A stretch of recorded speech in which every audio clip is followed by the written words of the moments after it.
Magnus Carlsen sebagai putih dan Vladimir Kramnik sebagai hitam melayani Carlsen dengan permainan yang penuh komplikasi. Memasuki langkah keempat, permainan secara bertahap bertransformasi ke Catalan opening.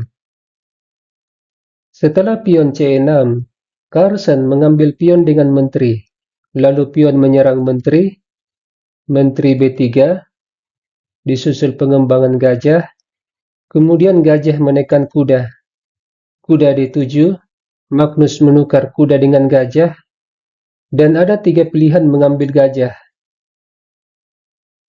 Ketiga pilihan ini akan memberi situasi yang berbeda. Kramnik mengambil dengan pion. Kramnik mencoba bermain komplikasi. Menteri C2, pion menyerang kuda, dan menambah penguasaan pion atas petak C3 dan petak A3. Carlsen melangkah kuda A4, membuka serangan menteri terhadap pion, benteng melindungi pion, rokade, pion C5, berusaha membuka ruang bagi benteng di jalur C, tapi Carlsen dengan cerdik dorong pion. Carlsen berusaha mengubah formasi pion hitam dan melakukan provokasi agar hitam mengambil pion, lalu menciptakan kelemahan di petak F5. Kramnik terpancing mengambil pion. Di sini langkah yang tepat, putih terlebih dahulu mengancam pion dengan benteng. Jika pion D4, putih menempatkan menteri pada posisi yang strategis di F5. Dalam posisi ini, Magnus Carlsen memiliki pandangan lain. Dia melihat diagonal H3-C8 sebagai sesuatu yang diprioritaskan, dan dia menempatkan gajah di H3. Kemudian gajah menyerang kuda, pion ditukar, pion A kali B, lalu benteng D1, pion D4, dan gajah menambah tekanan terhadap pion.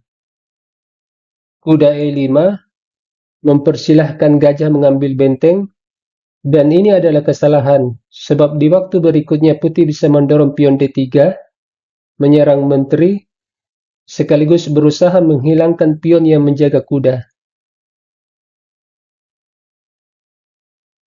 Magnus Carlsen tidak terpancing mengambil benteng, tapi gajah kali pion, raja G7, kuda ditukar, pion kali kuda, lalu gajah kembali menyerang benteng, benteng C6, menteri E4, benteng H8, menteri kali pion, skak, gajah menutup, menteri E4, benteng ED8, menteri skak, raja F8, gajah menyerang benteng, tapi Kramnik membiarkan. Dia mendorong pion C4. Langkah yang menentukan dari Kramnik, menciptakan 3 pion yang menekan di sayap menteri. Gajah kali benteng, lalu gajah diambil. Kramnik menguasai main diagonal yang mengarah ke sayap raja. Menteri H5, benteng menyerang menteri, kemudian menteri melakukan skak, raja E7, lalu pion E4, Kramnik mendorong pion, menteri E3, gajah kali pion, dan sebuah blunder dari Carlsen, kuda B6, sebab setelah gajah B7, menteri terkena serangan dari benteng. Bagaimana cara putih melindungi kudanya dari ancaman menteri?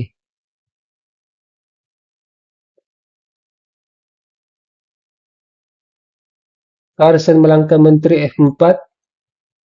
Ini membuat Carlsen kehilangan kuda. Magnus melanjutkan permainan dengan menteri kali pion. Kemudian benteng ditempatkan di baris kedua, mengancam pion. Benteng melindungi pion, dan Magnus tidak melanjutkan permainan, sebab dia melihat bahaya yang akan datang gajah D4. Sepasang gajah Kramnik dengan ancaman terhadap Raja Putih.